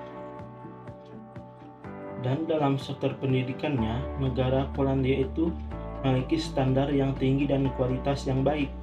Negara ini memiliki sistem pendidikan yang terstruktur dengan kurikulum yang ketat dan standar pengajaran yang tinggi. Mulai dari pendidikan dasar hingga tingkat perguruan tinggi, Kementerian Pendidikan Nasional mengatur pendidikan dasar dan menengah, sementara pendidikan tinggi diawasi oleh Kementerian Ilmu Pengetahuan dan Pendidikan Tinggi. Dan dalam sektor teknologi, negara Polandia itu telah mengalami kemajuan yang signifikan. dalam beberapa dekade terakhir menciptakan sebuah lingkungan yang menjanjikan dan berkualitas untuk inovasi dan pengembangan. Negara ini memiliki pusat-pusat inovasi dan penelitian yang diakui secara internasional serta menjadi tuan rumah bagi sejumlah besar perusahaan teknologi besar yang memiliki pusat riset dan pengembangan di Polandia. Dalam sektor kesehatan, negara Polandia itu dapat dianggap memiliki kualitas yang baik secara keseluruhan. Negara ini memiliki sistem kesehatan universal yang memberikan akses kepada semua warga negara untuk layanan kesehatan dasar. Fasilitas kesehatan yang ada termasuk rumah sakit, klinik, dan pusat perawatan kesehatan primer. Umumnya dilengkapi dengan peralatan medis modern dan tenaga medis yang terlatih dengan baik. Nah, namun seperti banyak negara lainnya, Polandia juga menghadapi tantangan seperti kekurangan tenaga medis, terutama di daerah pedesaan, dan masalah aksesibilitas serta kualitas layanan kesehatan mental. Penduduk di negara Polandia itu memiliki beberapa mata pencaharian yang mencerminkan struktur ekonomi yang berkembang. Salah satu sektor utama adalah industri manufaktur yang meliputi produksi mobil, peralatan elektronik, tekstil, dan produk kimia. Dengan Krakow dan Katowice menjadi pusat manufaktur terbesar di negara ini. Di samping itu, sektor jasa keuangan dan perbankan semakin berkembang di Warsawa, ibu kota Polandia, menarik banyak institusi keuangan dan perusahaan asuransi. Dan untuk tingkat kesadaran hukum bagi para penduduk negara Polandia itu secara umum itu berkisar, tetapi secara umum lagi dapat dianggap cukup baik. Masyarakat Polandia memiliki pemahaman yang cukup tentang pentingnya kepatuhan terhadap hukum dalam menjaga ketertiban sosial dan keadilan.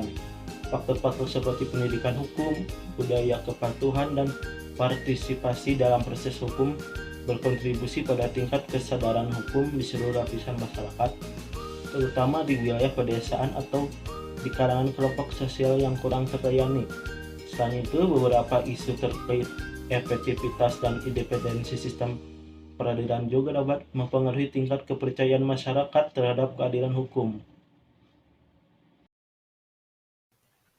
Assalamualaikum warahmatullahi wabarakatuh. Perkenalkan, nama saya Muhammad Rifah Munadi. Di sini saya akan membahas mengenai dua negara maju di Eropa Tengah. Nah, sebelum membahas dua negara maju tersebut, apakah kalian mengetahui bahwa suatu negara dapat digolongkan dalam suatu negara maju jika dilihat dari indikator-indikator negara maju? Yang pertama ada indikator kuantitatif. Indikator kuantitatif merupakan indikator yang dapat dihitung. Kemudian yang kedua ada indikator kualitatif. Indikator kualitatif merupakan indikator yang dapat dibandingkan. Negara yang pertama adalah negara Austria. Negara Austria merupakan negara maju di Eropa Tengah. Nah, negara Austria ini beribu kotakan di Praha, yang bentuk pemerintahannya ini Republik Federal. Makna bendera Austria memiliki warna merah, putih, dan merah yang terdiri dari atas 3 garis horizontal yang sama. Makna bendera Austria memiliki warna merah yang memiliki arti kekuatan dan keberanian, dan putih memiliki arti kebenaran dan kejujuran. Makna lambang bendera Austria merupakan perisai dengan warna merah, putih, dan merah yang diperkenalkan pada abad ke-13. Kelanjutan dengan mahkota yang mencengkram palu yang militan digunakan untuk menggambarkan kedaulatan negara Austria. Kemudian ada kondisi geografis dari negara Austria. Yang pertama adalah letak astronomis. Letak astronomis Austria berada di antara 40 derajat sampai 20 derajat lintang utara dan 13 derajat sampai 20 derajat bibir timur. Kemudian ada batas daratan. Yang pertama Republik Ceko 402 km. Yang kedua ada Jerman 801 km. Yang ketiga ada Hongaria 321 km. Yang keempat ada Slovakia sebesar 105 km. Yang terakhir ada Swiss 158 km. Topografi Austria sebagian besar wilayahnya didominasi oleh pegunungan, yang pegunungannya itu bernamakan Pegunungan Alpen yang di barat dan selatan. Sedangkan sebagian besar wilayah Austria yang datar atau landai berada di sepanjang tepi timur dan utara. Selanjutnya ada sumber daya alam. Sumber daya alam di negara Austria ini menghasilkan beberapa sumber daya seperti minyak, batu bara, lignit, kayu, biji besi, tembaga, seng, antimon, magnesit, tungsten, grafit, garam, dan pembangkit listrik tenaga air. Yang terakhir ada iklim. Negara ini memiliki kondisi iklim berupa iklim sedang kontinental yang berawan.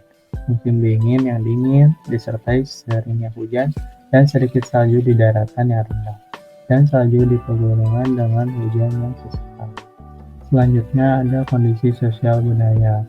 Mayoritas penduduk negara ini adalah etnis Austria yang sekitar 80,8% dari total jumlah penduduk negara Austria, dan sebagian besar penduduknya memeluk agama Katolik sekitar 55,2% dari jumlah total penduduk negara Austria. Penduduk di negara Austria ini lebih dominan menggunakan bahasa Jerman sekitar 88,6% dari jumlah total penduduk negara Austria. Orang Austria ini suka menghabiskan waktu berkualitas bersama keluarganya, menjelajahi alam, berlatih olahraga, dan penduduknya ini sangat menghormati sejarah dan warisan seperti musik atau seni dari negara Austria itu sendiri. Ibu kota negara Austria telah dinobatkan sebagai ibu kota musik Eropa, yang merupakan rumah bagi sekolah musik dan orkestra kelas dunia seperti Vienna Philharmonic atau Camerata Academica Salzburg, dan komposer seperti Mozart, Schubert, dan Strauss. Ciri umum dan hal unik negara Austria. Nah, negara Austria ini terkenal dengan arsitektur kotanya. Nah, bisa dilihat yang ini merupakan kota Salzburg, yang merupakan kota kelahiran dari Wolfgang Amadeus Mozart, sang legenda musik, yang merupakan komponis terkenal yang saat ini dijadikan sebagai role model oleh para pemusik di Eropa. Kondisi ekonomi umum Austria. Austria adalah negara maju di Eropa Tengah dengan perekonomian yang kuat dan kondisi ekonomi kota sosial yang maju dengan standar hidup yang tinggi. Austria memiliki tenaga kerja yang terlatih dengan baik dan mempunyai tingkat standar hidup yang tinggi. Penduduk di sana bekerja sebagian besar di bidang produk pertanian, di susu, jagung, gandum, kentang, barley, daging, pikol, babi, anggur, dan apel. Sedangkan sebagian besar penduduk lainnya bekerja di sektor industri seperti konstruksi, mesin, kendaraan, makanan, logam, bahan kimia, kayu, kertas, elektronik, dan pariwisata. Nah, yang selanjutnya ada indikator kuantitatif yang dapat dihitung. Jumlah penduduk Austria pada tahun 2023 sekitar 9,1 juta jiwa. Pendapatan per kapita PDB per kapita negara Austria pada tahun 2021 sekitar 54.100 US dollar, yang di dunia peringkat ke-24, sehingga bisa dilihat dari nilai angka indikator kuantitatif negara ini termasuk negara maju karena lebih dari 27.790 US dollar. Selanjutnya ada pertumbuhan penduduk. Tingkat pertumbuhan penduduk di negara Austria menurut data dalam The World Factbook tahun 2023, negara Austria memiliki pertumbuhan penduduk sekitar 0,31% dengan peringkat 166 di dunia. Hal ini menunjukkan bahwa negara Austria mengalami pertumbuhan penduduk yang cukup lambat. Angka kelahiran negara Austria menurut data dalam Google Public tahun 2017, angka kelahiran kasar negara Austria mencapai 10 per 1000 jiwa, sedangkan angka kematian sekitar 9,5 per 1000 jiwa. Angka beban tanggungan hidup negara Austria berada di angka 21,7 tahun untuk penduduk usia muda dan angka 29,4 tahun untuk penduduk usia lanjut atau lansia. Selanjutnya ada angka harapan hidup. Angka harapan hidup di negara Austria mencapai 81,64 tahun. Selanjutnya ada indikator kuantitatif UNDP. Nilai HDI atau nilai IPM Austria pada tahun 2021 adalah 0,916 yang menempatkan negara tersebut dalam kategori pembangunan manusia yang sangat tinggi, yang saat ini pada peringkat 25 dari 191 negara dan wilayah. Kemudian ada IHDI. Kerugian Austria akibat ketimpangan sebesar 7,1%, sehingga menurunkan HDI menjadi 0,851%.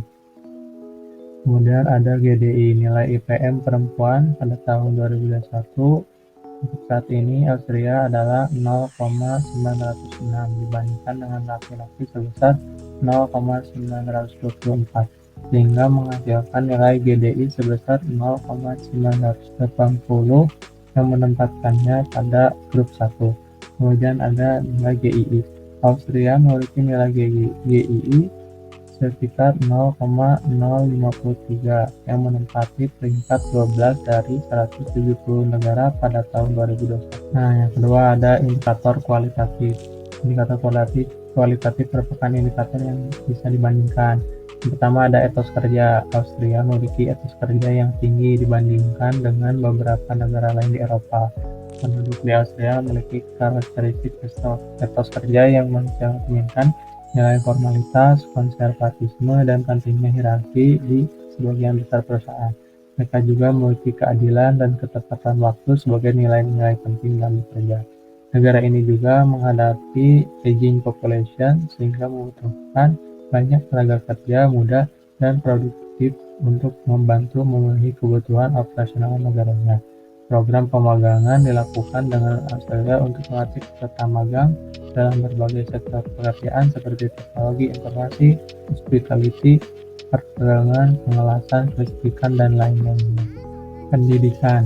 Menurut data The World Factbook tahun 2020, negara Austria menggunakan sebesar 5,1% dari PDB untuk keperluan pendidikan, menduduki peringkat ke-72 dalam besaran pengeluaran bidang pendidikan dengan PDB negara Austria. Tingkat literasi di negara Austria cukup tinggi, masyarakatnya dapat membaca dan menulis. Negara Austria memiliki angka harapan hidup sekolah selama 16 tahun, baik bagi pria maupun perempuan. Sehingga hal itu menunjukkan bahwa jumlah total tahun sekolah warga negara Austria untuk sekolah dasar hingga perguruan tinggi memerlukan waktu 16 tahun untuk menyelesaikannya. Teknologi Austria memiliki berbagai teknologi tinggi yang menjadi fokus utama dalam bidang hydropower, transportasi, dan teknologi yang ramah lingkungan. Negara ini dikenal memiliki perusahaan-perusahaan terkemuka seperti Voith, Alpine, Shell, EG yang yaitu baja dan mesin barat, Elin pembangkit energi dan elektronik, SGP kereta dan kendaraan khusus, dan lain-lainnya. Austria juga mempromosikan produk-produk teknologi tinggi terutama yang ramah lingkungan. Kemudian ada kesehatan. Pengeluaran kesehatan saat ini pada 2020 negara Austria mengeluarkan 11,5% dari PDB. Kemudian ada kepadatan dokter yang sekitar 5,29 dokter per 1000 penduduk pada tahun 2020, dan kepadatan tempat tidur untuk rumah sakit sekitar 7,3 tempat tidur untuk 1000 penduduk. Nah, kesehatan di Austria terkenal sebagai salah satu yang terbaik di dunia. Negara ini memiliki sistem pelayanan kesehatan yang dikontrol oleh pemerintah, yang memperoleh skor sekitar 71,32 dalam pelayanan kesehatan terbaik di dunia. Mata pencaharian di negara Austria didominasi oleh sektor industri yang maju dan pariwisata. Austria memiliki sektor industri yang kuat termasuk konstruksi, mesin, otomotif, baja, makanan, kertas, peralatan, dan pariwisata. Selain itu, pariwisata juga menjadi sektor ekonomi yang sangat penting di Austria. Nah, Austria juga dikenal sebagai industri konstruksi, mesin, otomotif, dan lain-lainnya. Sektor industri data ini meliputi berbagai bidang seperti alat mesin, kendaraan, dan seperti cadangan, makanan, bahan kimia, kertas, karton, alat komunikasi. Industri pariwisata juga memainkan peran yang sangat penting dalam ekonomi negara ini. Dengan demikian, mata pencaharian di negara Austria dari sektor industri yang maju serta berkontribusi signifikan dalam ekonomi negara tersebut. Kesadaran hukum. Negara Austria memiliki tingkat kriminalitas yang cukup tinggi pada tahun 2017 sebesar 22,26%. Tindakan kriminalitas yang paling sering terjadi adalah perdagangan manusia, pencopetan, dan pencurian. Namun, beberapa tahun terakhir mengalami penurunan yang cukup signifikan. Dengan adanya penurunan angka kriminalitas dari tahun ke tahun menunjukkan bahwa penduduk negara Austria memiliki tingkat kesadaran hukum yang tinggi. Hal tersebut tidak terlepas dari peran pemerintah dalam mengatasi situasi negaranya. Pemerintah Austria melakukan peningkatan penegakan hukum, mengembangkan infrastruktur sosial dan ekonomi, serta mengembangkan program-program sosial yang membantu masyarakat untuk mengurangi tingkat kriminalitasnya. Negara maju yang kedua adalah Liechtenstein, merupakan negara maju di Eropa Tengah. Nah, di sini ada profil negara. Nah, ibu kota dari Liechtenstein merupakan Vaduz, yang bentuk pemerintahannya ini monarki konstitusional. Nah, makna bendera negara Liechtenstein adalah terdiri dari dua jalur mendaftar yang seimbang, warna biru di atas, merah di bawah, dengan mahkota emas di sebelah kepala. Warna merah melambangkan keberanian dan kejujuran, sementara warna biru melambangkan kesetiaan, kepercayaan, dan kejujuran. Selanjutnya ada makna lambang bendera. Bendera ini juga melambangkan persatuan yang erat antara raja dan rakyatnya, serta komitmen raja dan kerajaan untuk melindungi kepentingan rakyatnya. Kondisi geografis negara Liechtenstein. Letak astronomis berada di antara 47 derajat sampai 8 derajat LU dan 9 derajat sampai 31 derajat BT. Kemudian ada batas daratan. Nah, Liechtenstein ini berbatasan dengan Austria sekitar 34 km dan Swiss sekitar 41 km. Topografi negara Liechtenstein sebagian besar bergunung yang bernamakan Pegunungan Alpen dengan lembah Rhin di sepertiga bagian barat. Titik tertinggi adalah Porter Großspitze sekitar 2.599 meter. Titik terendah adalah Rugeler Ridge sekitar 470 meter. Nah, selanjutnya ada sumber daya alam. Sumber daya alam di negara Liechtenstein ini memiliki beberapa potensi seperti pembangkit listrik tenaga air dan lahan yang subur untuk pertanian atau perkebunan. Selanjutnya ada iklim. Negara ini memiliki kondisi iklim berupa iklim sedang kontinental, berawan, musim dingin yang dingin disertai seringnya hujan dan sedikit salju di dataran rendah dan salju di pegunungan dengan hujan sesekali. Selanjutnya ada kondisi sosial budaya. Mayoritas penduduk negara ini adalah etnis Liechtenstein, sekitar 65,6% dari total jumlah penduduk negara, dan sebagian besar penduduknya memeluk agama Katolik Roma, sekitar 73,4% dari jumlah total penduduk. Penduduk negara ini lebih dominan menggunakan bahasa Jerman, sekitar 91,5% dari jumlah total penduduk. Liechtenstein ini memiliki museum yang memainkan peran penting dalam melestarikan budaya dan sejarah negara ini. Kunstmuseum adalah museum terbesar di negara ini dan memiliki koleksi seni nasional di Liechtenstein. Budaya Liechtenstein sangat dipengaruhi oleh budaya luar karena negara ini memiliki budaya yang kecil, terutama dari wilayah bagian selatan Eropa. Ciri umum dan hal unik di negara Liechtenstein. Pertama, ini ada gambar Old Rhine Bridge yang merupakan sebuah jembatan yang terbuat dari kayu. Jembatan ini terlihat seperti rumah yang membajang dari luar jembatan. Nah, jembatan ini menjadi penghubung antara kota Madhya Vaduz dan Salavan. Bangunan ini menyerupai rumah. Kedua ada Hof Kellerei, merupakan gudang anggur milik Pangeran Liechtenstein yang sangat menakjubkan. Kondisi ekonomi umum di negara Liechtenstein memiliki sumber perekonomian di berbagai sektor, di antaranya pertanian atau peternakan dan industri. Hasil dari pertanian atau peternakan yaitu gandum, barley, jagung, kentang, ternak, sapi, dan produk susu. Sedangkan hasil dari sektor industri elektronik, manufaktur logam, produk gigi, keramik, farmasi, produk makanan, instrumen, presisi, pariwisata, instrumen optik. Nah, ekonomi Liechtenstein ini adalah ekonomi yang tinggi dengan sektor perbankan yang sangat penting.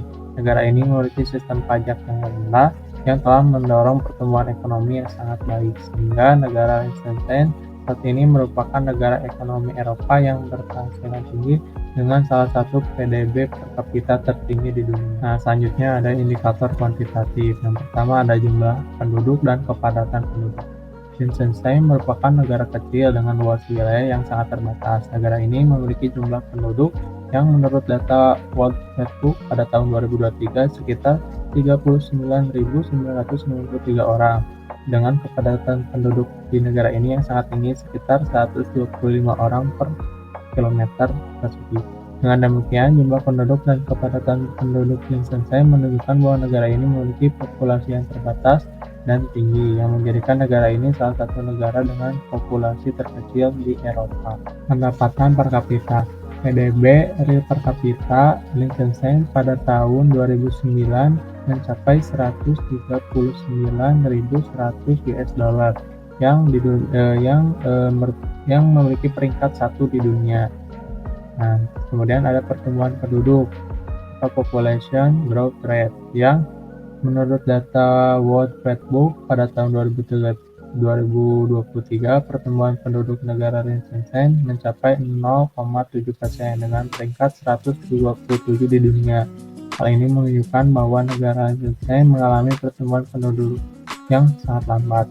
Angka kelahiran di negara Liechtenstein menurut data yang tertera di PPT pada tahun 2017 mencapai 8,9 per 1000 jiwa, sedangkan angka kematian sekitar 6 per 6,6 per 1000 jiwa.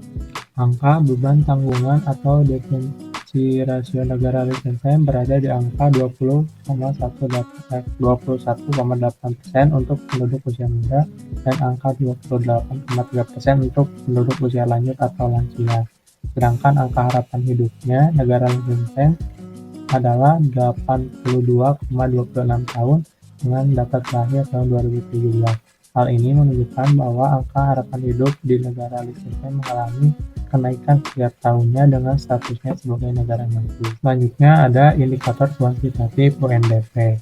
Nilai HDI Liechtenstein pada tahun 2021 adalah 0,935 yang menempatkan negara ini dalam kategori pembangunan manusia yang sangat tinggi dan menempatkannya di peringkat 16 dari 191 negara dan wilayah.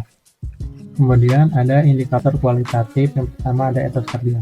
Etos kerja di negara Liechtenstein adalah etos kerja yang mengutamakan profesionalisme, keadilan, dan loyalitas. Liechtenstein adalah salah satu negara terkecil di Eropa, tetapi juga salah satu negara terkaya di dunia. Para pekerja di Liechtenstein memiliki keterampilan dan pengetahuan yang tinggi di bidangnya. Mereka juga bekerja dengan efisien, berkualitas, dan bertanggung jawab. Mereka menghormati aturan dan norma yang berlaku di tempat kerja, menghargai hak dan kewajibannya sesama pekerja. Penduduk di negara Liechtenstein mendapatkan perlakuan yang adil dan setara dari pemerintah, perusahaan, dan rekan kerja. Mereka juga memiliki kesempatan yang sama untuk mengembangkan karir dan mendapatkan penghargaan. Mereka tidak melakukan diskriminasi atau penyalahgunaan wewenang terhadap orang lain. Pendidikan. Menurut data The World Factbook pada tahun 2011, negara Liechtenstein menggunakan sebesar 2,6% dari GDP untuk keperluan pendidikan, yang menduduki peringkat ke-173 dalam besaran pengeluaran di bidang pendidikannya. Teknologi di negara Liechtenstein merupakan salah satu negara di Eropa yang memiliki teknologi yang cukup maju. Liechtenstein tergabung dalam European Economic Area yang memungkinkan negara ini untuk memiliki akses ke pasar internal bersama dengan 20 negara anggota Uni Eropa, Islandia, dan Norwegia. Melalui itu, Liechtenstein memiliki hak dan kewajiban yang sama dalam perdagangan, investasi, perbankan, asuransi, serta kerjasama di berbagai bidang lainnya. Indikator kualitatif kesehatan. Liechtenstein memiliki sistem kesehatan yang berbasis asuransi swasta, di mana setiap warga negara dan penduduk harus memiliki asuransi kesehatan. pemerintah juga memberikan subsidi bagi orang-orang yang tidak mampu membayar premi asuransi. Layanan kesehatan di Liechtenstein berkualitas tinggi dengan fasilitas dan peralatan yang modern. Namun karena negara ini sangat kecil, banyak pasien yang dirujuk ke rumah sakit Swiss atau Austria untuk perawatan khusus. Kesehatan di negara ini termasuk ke dalam kategori tingkat kesehatan yang baik dan berkualitas dengan angka harapan hidup yang tinggi, angka kematian bayi yang rendah, dan akses air bersih. Namun negara ini juga menghadapi tantangan seperti obesitas, merokok, dan gaya hidup lain-lain. Mata pencaharian di Liechtenstein didominasi oleh sektor jasa, terutama jasa keuangan dan industri. Sektor jasa merupakan sektor yang kuat di Liechtenstein, di mana 4 dari 10 pekerja bekerja di sektor jasa. Liechtenstein juga memiliki industri yang efisien dan kuat.